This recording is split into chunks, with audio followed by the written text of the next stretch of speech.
Hey guys, it's Leah. Welcome back, or welcome if you are new, and welcome to my July wrap up from worst to best. So July for me, I'm not gonna lie, was definitely one of the trickier, not as successful reading months for the entire year so far, not necessarily in terms of quantity but absolutely in quality. Whilst I would like to say that it was a varied month in terms of ratings, it was definitely a month for me that leaned more towards the more average, kind of disappointing reads. So this video is going to be interesting. But before I get into talking about all of the books that I read in July, I would love to thank the sponsor of this video, which is Louisa. Louisa is my favorite jewelry company, honestly, ever. There is never a single period in time where I am not wearing their pieces. I wear their necklaces and their earrings every single day. I'm not gonna lie, I never take them off. I wear them in the shower, I wear them to sleep. The only time that I do take them off is if I'm switching up their styles. I am constantly wearing them, so I'm so happy to be working with them yet again. Right now I am wearing my two honestly favorite necklaces from them, so much so that I couldn't decide which one to wear, so I decided to layer them and wear them both together, which is another thing that Louisa pieces are so good for. They are such statement pieces on their own. You can wear them to dress up, to dress down, but also layering them, it's just perfect. What I also absolutely love about Louisa is how affordable they are. All of their pieces kind of vary from $39 upwards depending on the kind of style that you want, but the quality of their pieces are honestly impeccable and absolutely my favorite for any jewelry company that I have ever tried. I have never had any of my pieces break or tarnish, and like I said, I do wear them in the shower and whilst I'm sleeping, so I am so impressed always still by the quality. And on top of all of that, perhaps my favorite thing about Louisa is the fact that they are 100% carbon neutral, so they always have the planet and the environment in mind. They're carbon neutral certified, offsetting 100% of their carbon footprint, which is just so amazing. Here are a couple of my favorite pieces, from their necklaces to their earrings. I also wear their bracelets every single day and I'm just absolutely head over heels about them, so I will absolutely rave about Louisa whenever I have the opportunity to. So working with them yet again is a dream. And of course, if you have seen anything that you would like for yourself or as a gift, I have gifted so many Louisa pieces to so many different people in my life. I do just make the perfect gift, so if you would like to make an order for yourself, I do have a code which is Leah20 for 20% off, or you can just click the link at the very top of my description. And yeah, thank you so much to Louisa again for sponsoring this video, and let's get into talking about all of the books that I read in July. Okay, so the books that I read in July, we're kicking off with the worst one, which I'm not gonna lie was a little bit of a disappointment, mainly because first of all this is a poetry collection and it is a poet that I have read a couple of poems from here and there that I absolutely adored, and initially when picking this book up I thought I was gonna love it.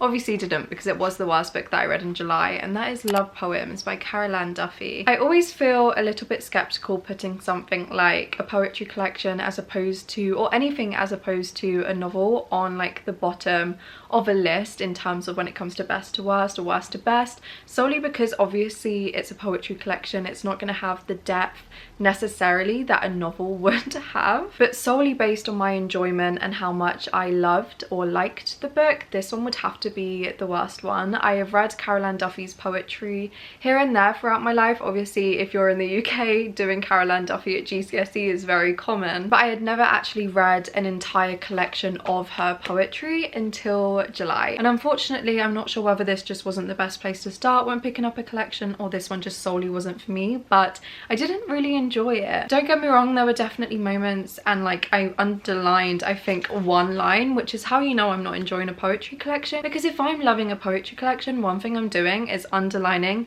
every single line, and the only one that I did underline is "the stars are filming us for no one," which beautiful, right? But it doesn't carry on like that throughout the rest of the collection, so unfortunately this one was the worst book that I read in July. I ended up rating it 2.5 stars. With that being said though, it is not the only thing that I rated 2.5 stars in July, because I also rated Never Lie by Frida McFadden 2.5 stars. I was so excited to pick this book up. So I listened to this one via the audiobook, and I've heard so many good things about Freida McFadden lately. I feel like everyone and their grandma is talking about her, and I saw that Never Lie was available on my Libby, so I picked the audiobook up fully anticipating to love it, because I just heard the best things, especially in terms of how twisty and like the plot twists in her books. But with Never Lie, I guess the entire plot and like a plot twist in the first 20% of the book. Normally, don't get me wrong, that doesn't always hinder my enjoyment for a thriller. Sometimes when I guess completely right what the plot of the book is,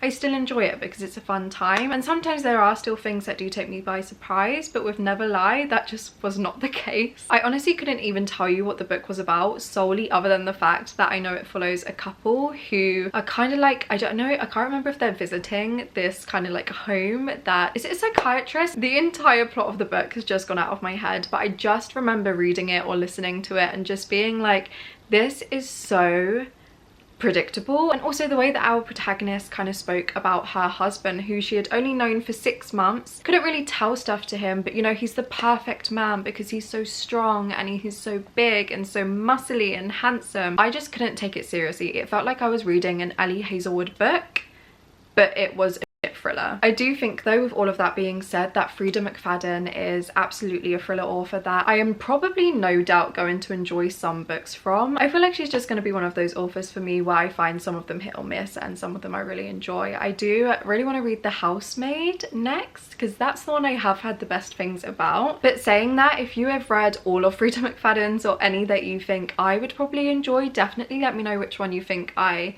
should pick up next, because I do definitely want to try her books again, because like I said, I feel like I could eat them up. But unfortunately, Never Lie just wasn't for me, and again, I rated that one also 2.5 stars. We then have So Late in the Day by Claire Keegan. This is Claire Keegan's newest release that is coming out, I believe, yeah, on the 7th of September. And I do just want to preface before I go into my thoughts that at this point, I don't think Claire Keegan is for me. She is definitely an author that I always thought I would love and enjoy, but unfortunately, having now read 2 of her books and haven't really enjoyed either of them, I don't think that is the case. I feel like with Claire Keegan, she is for the literary girlies, and I would like to class myself as a literary girly, but Claire Keegan, I feel like I'm a little bit too dumb for. Her books are always so incredibly short. I think this one is less than 50 pages, so I read it in an entire sitting. I can't tell you what it's about. I think that her writing style is beautiful, and I do sometimes, when reading her books or reading the only 2 that I have read previously, I do take things away from them, and there are absolutely elements and moments that I adore. But overall, when I finish them, I always feel like I'm left wanting a little bit more and not always 100% satisfied. So I don't know if I'm ever going to pick up a Claire Keegan again, but I'm still very happy that I have tried it and also that I have read her newest release. With all of that being said though, I definitely think that if you have read Claire Keegan before and have established to really like her writing and you enjoy reading her style, I think you're going to absolutely love this. Her writing is always very eloquent and really resonant of raw, real characters and personalities, and always so profound, which is something that I do definitely enjoy. But I think in terms of her storytelling, it just loses me a little bit. So unfortunately, this one was 3 stars because there were elements that I did enjoy, but overall, very forgettable. I'm very aware that I'm barely giving any synopses for any of these books. I'm very sorry, but it's mainly for those ones anyway. They're gone, they're out of my brain. Now we have Termush by Sven Holm, and initially when I picked this up, I was so excited. I think I read the first like 20 pages and I was like, oh my god, this is incredible. It's literally Don't Worry Darling meets like the apocalypse kind of. And then I carried on reading and it just got a little bit boring for me. It fell a little bit flat. So Termush basically follows this like coastal hotel resort where a couple of people have paid to stay there, and whilst they're staying there, kind of like an apocalypse in terms of radiation hits the city, hits the world, and thus they have to kind of stay in this place. And it is very much or what I assumed it would be, very much about the characters there, the personalities there, and their reactions to this circumstance and this atmosphere and this situation. And whilst it definitely was that a little bit, nowhere near to the point that I wanted it. And I think that that was one of my main gripes with it, alongside the fact that the writing style for me, I don't know, I think when it comes to apocalyptic reads, the main things that I am constantly searching for is seeing characters' reactions to a new world like that, but also lyrical prose, beautiful writing. The way an author can kind of dissect and analyze and explain a new atmosphere and a new age and a new world, that is what I always look for when it comes to apocalyptic reads, or just reads like these. And perhaps I just expected a little bit too much. But yeah, I would say that if you are into like apocalyptic reads or literary reads that kind of resemble the apocalypse and like weird kind of new world order, I think you kind of know what I'm getting at. If you enjoy books like this, I would albeit give it a chance, because you will probably like it more than me. But overall for me, it just got a little bit boring and fell a little bit flat, although again there were some elements that I enjoyed, so I rated this one 3 stars. Okay, next we have the second and the last audiobook that I listened to for July, and that is Better Than the Movies by Lynn Painter. Lynn Painter has absolutely established herself as one of, if not my favourite romance author ever. Better Than the Movies is a young adult romance, and I honestly do not read any romance anymore. I cannot remember, other than Better Than the Movies, when the last time I read a young adult book was, but I thoroughly enjoyed this. Better Than the Movies is kind of pitched as an enemies to lovers story. You know, it's young adult, so it's set in school, and I wouldn't say it was necessarily enemies to lovers, because I feel like with young adult books there is only so much that you can kind of portray that. But the relationship in this book and the way that I was rooting for them filled me with so much joy. Despite it being a young adult book, there was so much tension and yearning, and there was a lot of bickering in terms of the enemies to lovers element, all whilst it not feeling forced. But that is again one of the reasons why Lynn Painter, I just love her book so much, and I'm so excited to read The Love Wager, which is her newest adult romance. I read Mr. Wrong Number and fell head over heels for it. Honestly, I want to reread it right now so bad. But I actually was just so pleasantly surprised with how much I loved Better Than the Movies, and actually at the time I'm filming this, yesterday, I think it got announced for a sequel. Very exciting, I cannot wait for that, and I just loved it. But for me to enjoy a romance, I also need to appreciate and root and understand the characters separately outside of their relationship, and with this book I really did. I also really appreciate when a romance has all of those things but also really touches upon some heavier topics. For Better Than the Movies, one of those was parental grief. For me personally, I really enjoyed that, and it was an element that, you know, if I had read it when I was a little bit younger, I would have appreciated it even more as a young adult, let alone as an adult. And I just think it is such a good young adult romance. If you have been wanting to read it but you weren't really sure, I recommend it, and I ended up rating it 3.5 stars. On to the last 2 books that I read in July. We then have Days at the Murasaki Bookshop, Satoshi Yagasawa. This book essentially follows our protagonist, who is 25. She just kind of got out of like a relationship, a situationship. It ended really messily, and she doesn't really know what to do with her life. She doesn't really know where to go, and then one day she contacts her uncle, I believe, and he owns a bookshop. The bookshop has been in their family for like 3 generations. She hasn't seen her uncle for a really long time, and she basically goes to live with him, to stay with him and work in this bookshop. This is very much a tale of family, of reconnection, of finding your love for books and what it means when you do have a love for books. I appreciated this for so many reasons. Number one, I do also work in a bookshop, so reading that kind of bookshop element, the environment and the atmosphere of being in a bookshop, kind of a little dabble into what it's like to work in a bookshop, I also really enjoyed. But I think most of all, the family element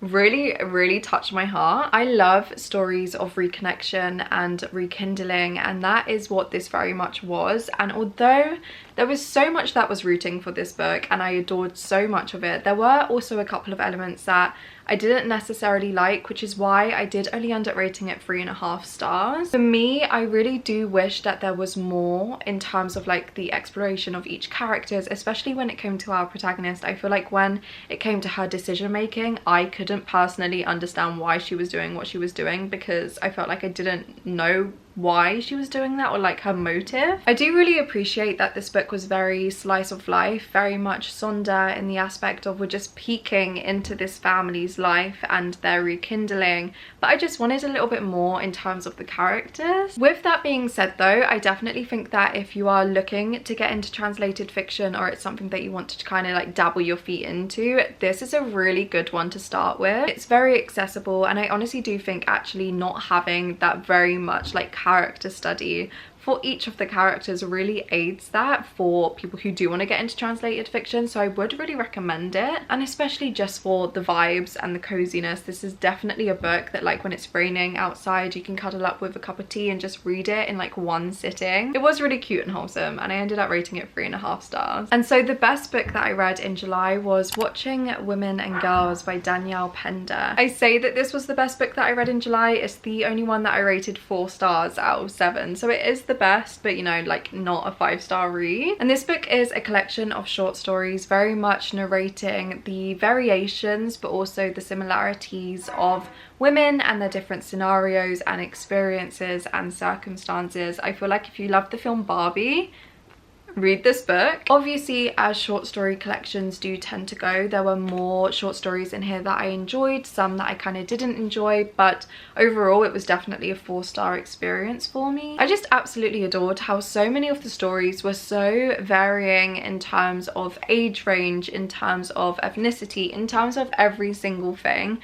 but how unifying the female experience is despite all of the differences, and I just loved it. Some of the stories were naturally quite difficult to read because obviously it's narrating the female experience, which isn't always a positive one, but I just absolutely loved how unifying it was despite all of the differences. That was definitely my #1 takeaway, so I would solely recommend it for that. Or if you are trying to like read or find a collection of short story collections, it's not something that I often do pick up, solely because naturally there will always be some that you do enjoy and some that you don't, but with this I did find that I enjoyed and liked the majority of them. So yeah, I would definitely recommend this, and it was 4 stars. So those were the 7 books that I read in July, from worst to best. Like I said, definitely not the best reading month of the year and actually the worst, but I'm still definitely really happy that I did read the majority of them. And I was gonna say hopefully August will be a lot better, but naturally, do you know what, it's not gonna be hard to beat. If you have read any of the books that I mentioned in this video, feel free to let me know all of your thoughts on them, whether you liked them, disliked them, whether you agreed with some of my comments. I would love to hear. Also let me know what your favorite book of July was, or if you want to show that you stayed until the very end of the video but you don't really know what to comment a book emoji